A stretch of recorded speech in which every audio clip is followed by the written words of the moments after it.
High school class 9th। हम economics का third lesson पढ़ रहे थे, निर्धनता।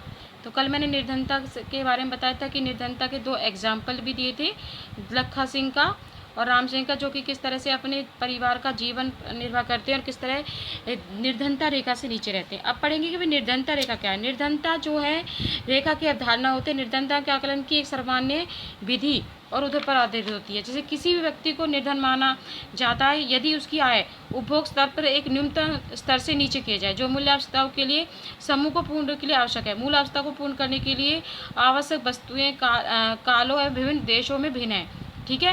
भारत में जो निर्धनता रेखा का निर्धारण करते समय जीवन के निर्माण के लिए खाद्य आवश्यकताएं जैसे कपड़े, जूते, ईंधन, प्रकाश और शिक्षा, चिकित्सा आवश्यकता आदि का विचार किया जाता है। इन भौतिक मात्राओं को रुपए में उनकी कीमतों से गुणा कर दिया जाता है। निर्धनता रेखा का आंकलन करते समय जो खाद्य आवश्यकता के वर्तमान सूत्र कैलोरी आवश्यकता होती है, यानी माना कि भारत में जिनके पास जैसे कपड़े, जूते, ठीक है, ईंधन, प्रकाश और जैसे ये सभी सेवाएं जो उपलब्ध नहीं है, आवश्यकताएं जो चीज़ें नहीं है, तो वो एक तरह से निर्धनता में माने जाएंगे, निर्धन रेखा से नीचे माने जाएंगे। खाद्य वस्तु जैसे अनाज है, दालें हैं, सब्जियां हैं, दूध, तेल, चीनी आदि मिलकर ये क्या प्राप्त करते हैं, कैलोरी, हमारे शरीर में कैलोरी पहुंचाते हैं ना। तो आयु, लिंग, काम करने की प्रकृति के आधार पर कैलोरी की आवश्यकता होती है। भारत में कैलोरी आवश्यकता ग्रामीण क्षेत्रों में 2400 और प्रति व्यक्ति प्रतिदिन, यानी कि 2400 कैलोरी जो है एक व्यक्ति है प्रतिदिन होनी चाहिए। नगरीय क्षेत्रों में कितनी होती है, 2100 कैलोरी प्रति व्यक्ति प्रतिदिन, यानी इतनी कैलोरी की मात्रा हर व्यक्ति में होनी चाहिए, जो कि गांव और शहर में दोनों में डिफरेंस होती है।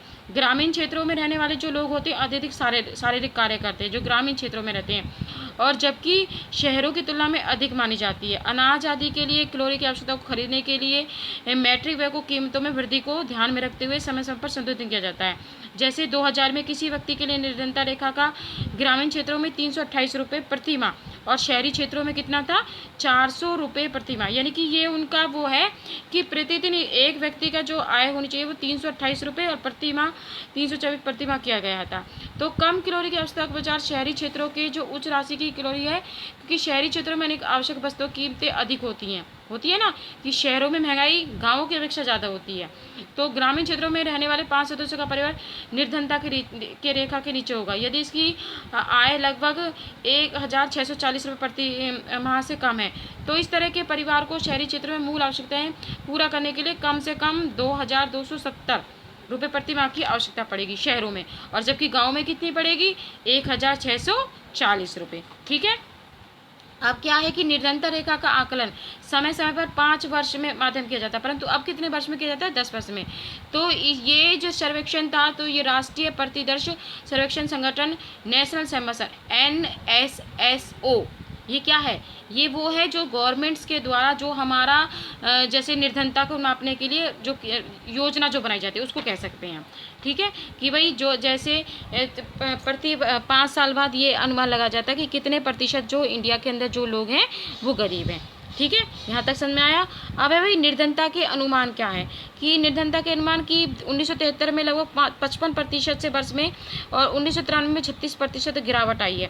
2000 में क्या था, निर्धनता रेखा के नीचे निर्धनों का अनुपात गिरकर 26% पर आ गया है। यदि यही प्रवृत्ति रहे तो अगले कई वर्षों में निर्धनता जो है लोगों की संख्या कितनी हो जाएगी, 20% से नीचे आ जाएगी। निर्धनता रेखा से नीचे रहने वाले लोगों का पूर्व तक गिरा है। निर्धन लोगों की संख्या 32 करोड़ के लगभग काफ़ी समय तक सुधर रही थी। ठीक है, लगभग 26 करोड़ गिरावट तक ये आई है। अब इसके कारण क्या है, जैसे ये है, ये मैप दिया हुआ है आपको कि अनुसूचित जाति है, नगरीय है, नियमित है, इनमें खेती कर वो है, अनुसूचित जाति है, ये सब वो उसका ग्राफ है कि जो निर्धनता के उसमें माना जाता है।